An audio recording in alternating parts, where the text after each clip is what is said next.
戏骨快乐实验室，我是米娅。我们今天要来尝试一下用不同基准点的冥想练习。平常我们都是利用呼吸的方式来当做自己的基准点，让自己专心。今天我们尝试一下用不同的声音来当做基准点。如果不习惯的话，你还是可以选择用呼吸的方式当做自己的基准点，再利用这个声音当做辅助自己专心的背景音乐。像我的话，我还是习惯用呼吸当做我的基准点，再利用这个声音来加强自己的专心度，让自己回归到现在，练习专注。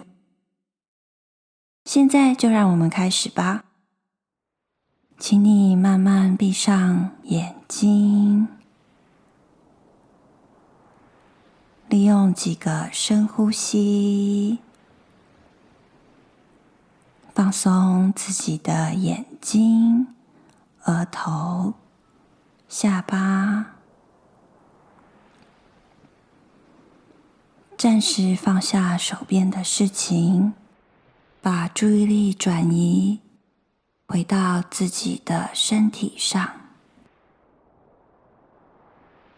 请你试着聆听现在这个海洋的风声，把这个海洋的风声当作你的基准点，试着抛开一切思绪，暂时不去想它。你也可以同时把呼吸当作你的基准点，慢慢的放松你的身体。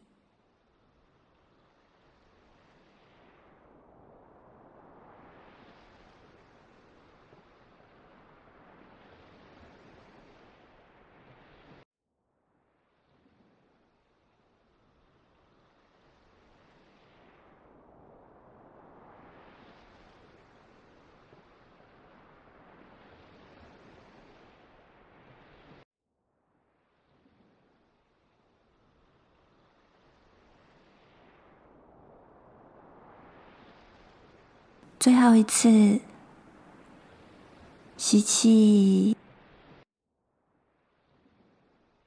吐气，